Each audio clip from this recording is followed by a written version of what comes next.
Welcome to the Potential Difference Research Lab. In this video today we're going to be looking at Hans Christian Oersted'S law of creation of energy discovery from 1820 to 2024. And Oersted'S discovery, Faraday's application of the law of creation of energy in performing positive and negative work, Emil Lenz's formula for the negative work that's performed in Faraday generators, and our discovery in 2007 that Lenz's law could be reversed and positive work could be performed with created electromagnetic energy at infinite efficiency. So in 1820, Hans Christian Oersted discovered the law of creation of energy at the University of Copenhagen. Oersted employed created electromagnetic field energy in order to perform positive work on a compass needle and increase the compass needle's kinetic energy. And according to the work energy principle, now the work energy principle is going to be applied in every single instance in this video presentation. It's the most important component with regards to analyzing the type of work that's being performed and the energy that's required to perform the work. So it doesn't matter if the work that's being performed is positive work, where the kinetic energy of the body or system is increasing, or negative work where the kinetic energy of the body or system is decreasing. And it doesn't matter the direction of the work, but the main factor is that when work is performed, energy is required.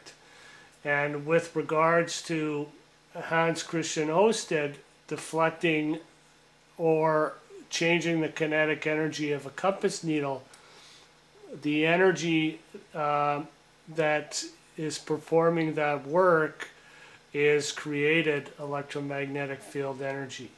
So once again, according to the work energy principle, the compass needle's kinetic energy increase equals the positive work performed on the compass needle, which equals the magnitude of electromagnetic field energy created, which is required to perform the positive work.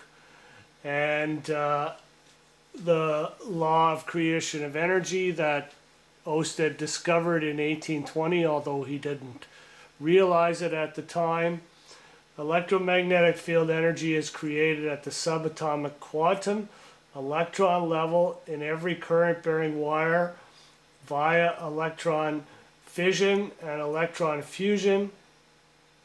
When an electromotive force is applied or induced in a current-bearing wire, electrons are forced out of their valence orbits via electron fission, and they cascade within the wires as electric current.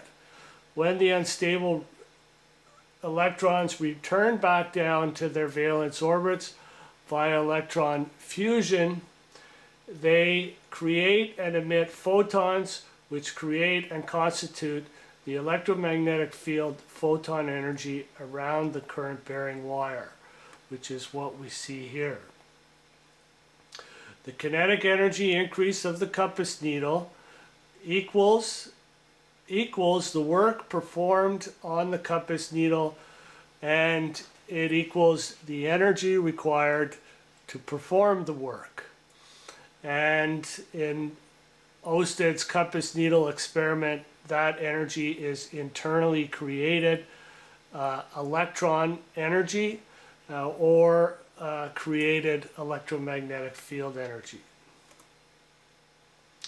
In 1822, Michael Faraday confirms Oersted's law of creation of energy discovery when he employs created electromagnetic field energy to perform positive work and increase the kinetic energy of a rigid wire that rotated around a permanent magnet submerged in a bowl of mercury. The rigid wire's kinetic energy increase equals the positive work performed, which also equals the magnitude of electromagnetic field energy created, which is responsible to perform the work.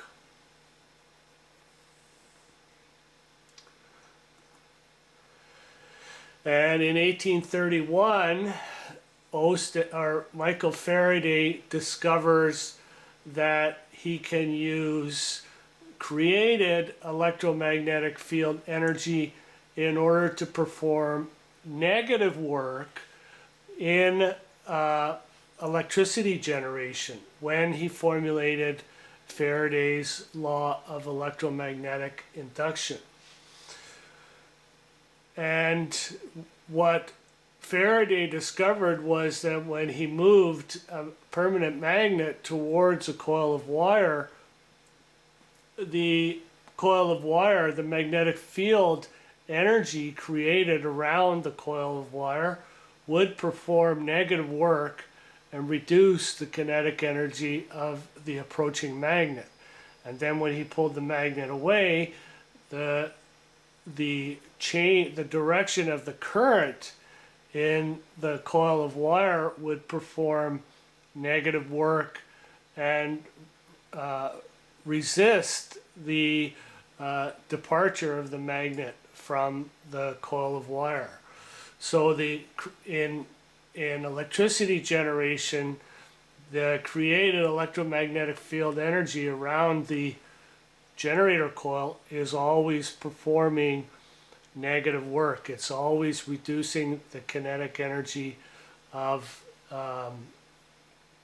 the magnet that is inducing the current in the conductor in the first place.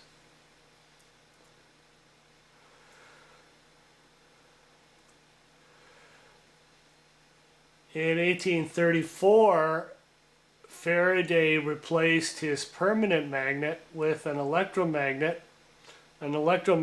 plunger, which he plunged into a generator coil, and he also again confirmed that negative work was being performed by the created electromagnetic field energy around the generator coil that resisted the kinetic energy or reduced the kinetic energy of the approaching electromagnetic plunger.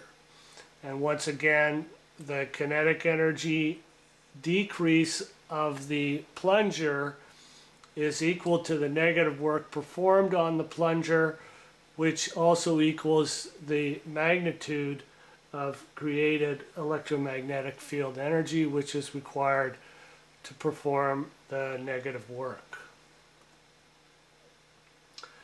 In everyday practical applications, what we have is a prime mover that provides mechanical power to the drive shaft of a generator, and then the created electromagnetic field energy inside the generator produces a counter electromagnetic torque. It performs negative work and decelerates the prime mover under load, and the created electromagnetic field energy inside the generator performs negative work on the prime mover and the reduction of the prime mover's kinetic energy is equal to the magnitude of created electromagnetic field energy in the Faraday generator. And everybody knows what the consequences are with regards to CO2 production and the negative work that is performed by Faraday generators since 1834, where 100% of all the CO2, air pollution, and nuclear waste that is produced during electricity generation is due to Faraday generator negative work performance.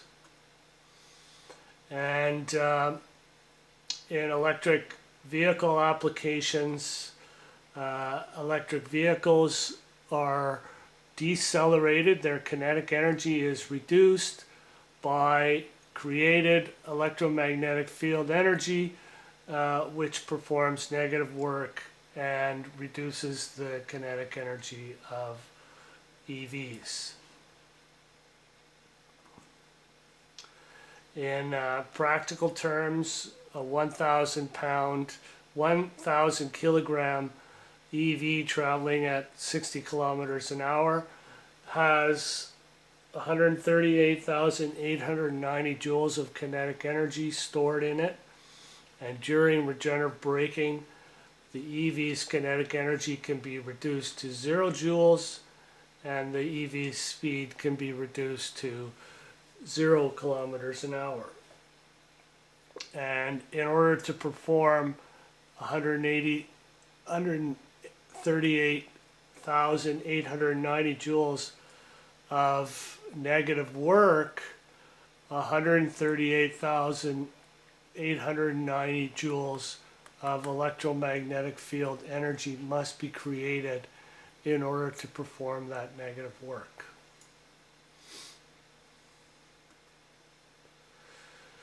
And in 1834, Emil Lenz formulated Lenz's law of induction, which is the minus sign in front of Faraday's law of induction, in order to explain why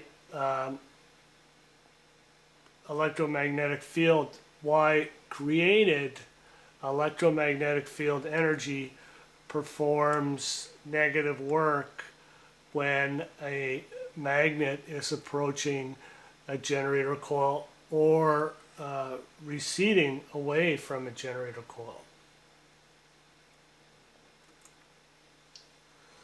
And again, in electricity generation, the counter torque that's produced by the generator is explained in Lenz's law with the minus sign in front of Faraday's law of induction.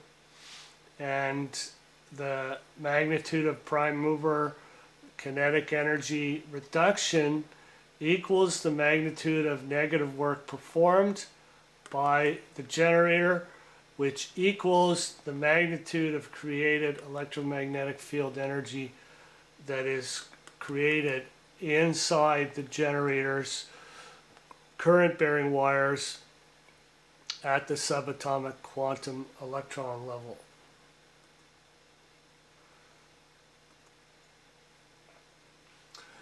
In Lenz's law is applicable in electric vehicle operation during regenerative braking, where the kinetic energy of the EV, the kinetic energy reduction of the EV is equal to the magnitude of negative work performed, which equals the magnitude of electromagnetic field energy that's created inside the EV's generator.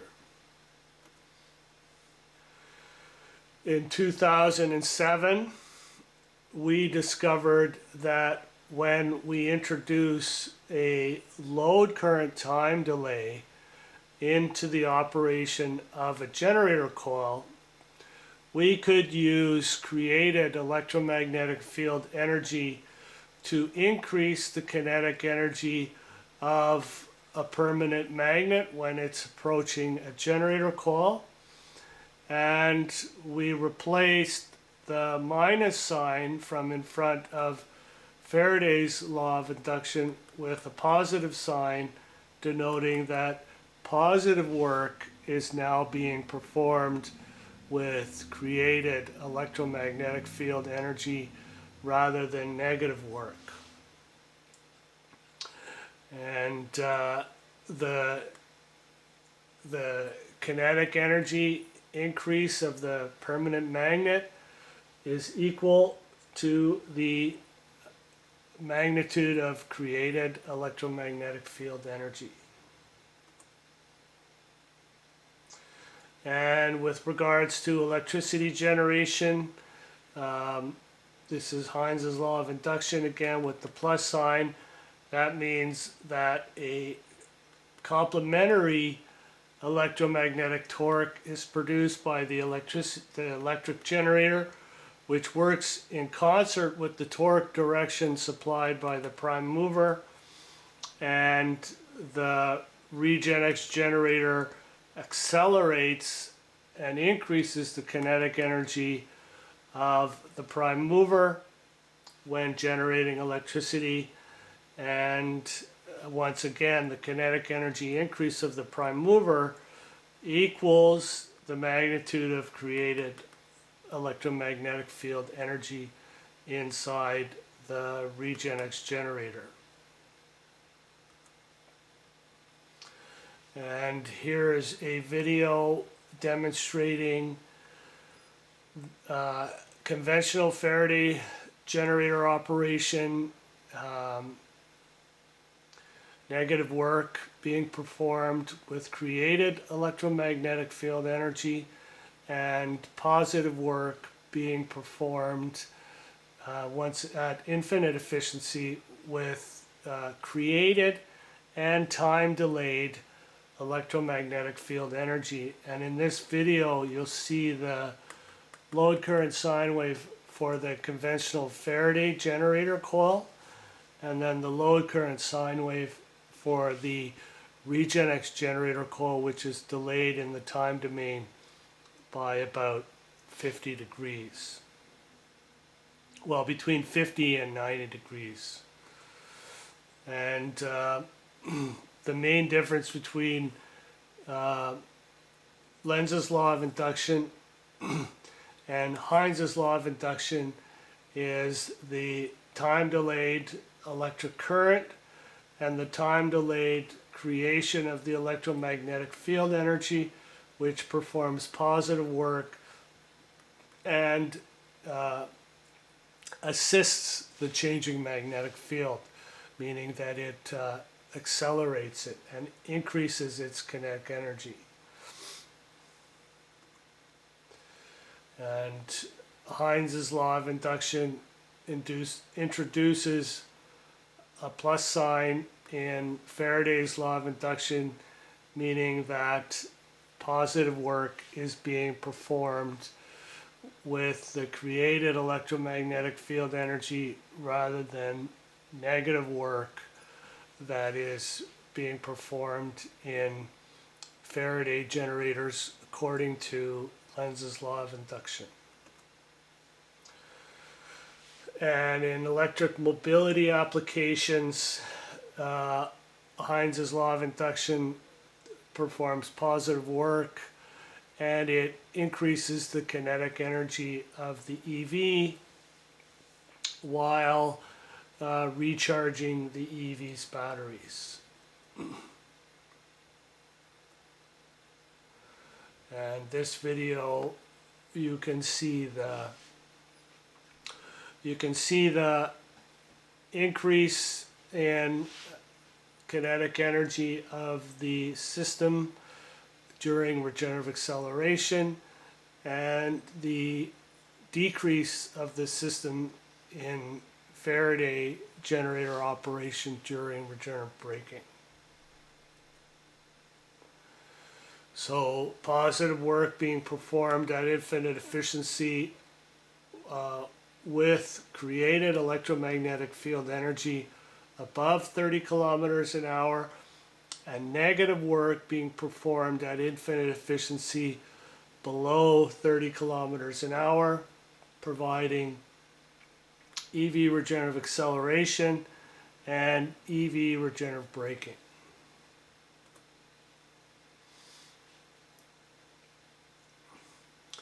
And the main difference between existing electric mobility applications is the need for massive amounts of batteries and energy storage in order to provide suitable driving range, whereas the regenerative acceleration EV only requires enough batteries to get it up to cruising speed, where the regenerative acceleration generator takes over and provides EV kinetic energy increase or EV acceleration with battery recharging. And the more power that's sent to the batteries, the more the EV is accelerated. And the difference between Lenz's law of induction and Heinz's law of induction is the frequency of operation of the RegenX generator coil, such that below the critical minimum frequency of operation, negative work is performed, and above it, positive work is performed. And that's evident in the electric vehicle scenario, where the RegenX generator coils are operated above their critical minimum frequency, above or around 30 kilometers an hour, and then below their critical minimum frequency, below 30 kilometers an hour. And Lenz's law of induction and the first law of thermodynamics for electricity generation, and Heinz's law of induction and the new first law of thermodynamics for electricity generation in conventional electricity generation. The greater the output, the greater the input needs to be increased, and the greater the losses in the system because of the mechanical resistance between the generator and prime mover. And in the RegenX generator operation, the greater the output of electric output, the greater the reduction of input energy required, the less power consumption by the prime mover, because the RegenX generator produces complementary electromagnetic torque, which assists the prime mover rather than resisting it.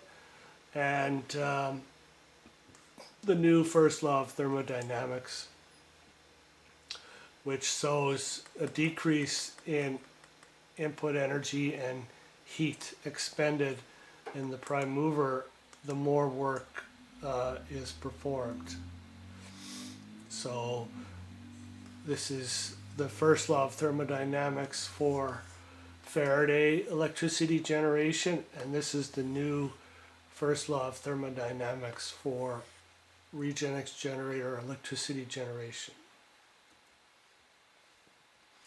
And on our current, this is our current trajectory with conventional generators, and this is our trajectory with RegenX generators and the new first law of thermodynamics.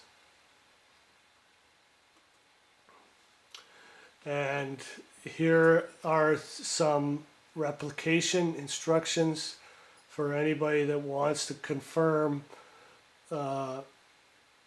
Heinz's law of induction, positive work being performed with created electromagnetic field energy according to the new first law of thermodynamics, and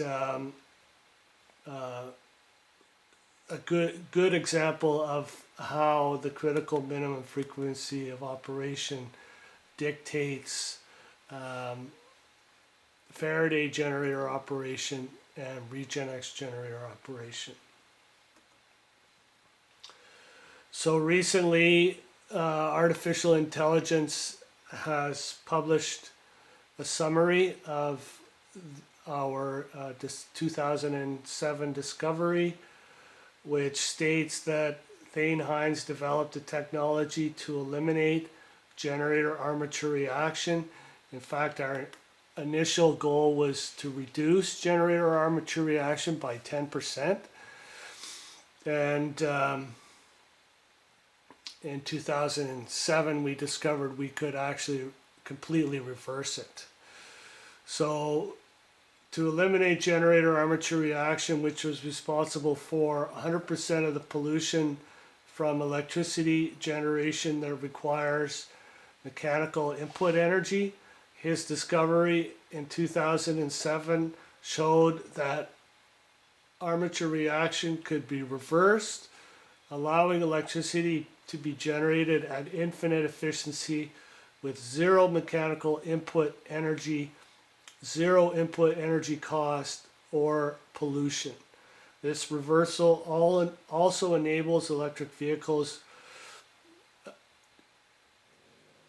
regenerative acceleration and potentially unlimited EV driving range. The energy source powering this positive work at infinite efficiency is constantly being created at the subatomic quantum electron level, matching the previously unknown energy source that powered the negative work of conventional electric generators since 1834.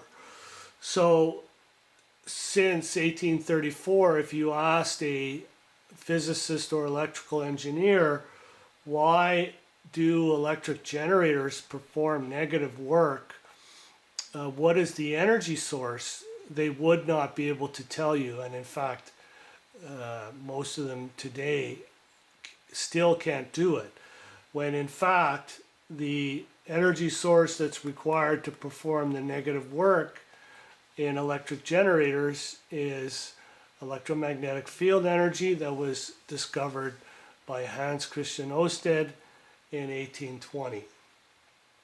And the new created energy source provides a sustainable complement to fossil fuels by removing their negative effects and enabling a more gradual and financially sustainable transition to clean energy.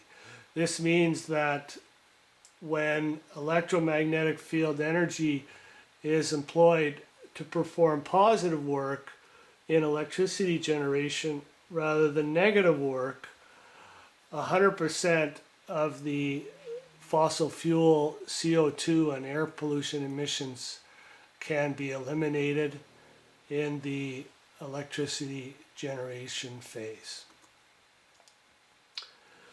Thank you very much for taking the time to watch this video. Cheers for now.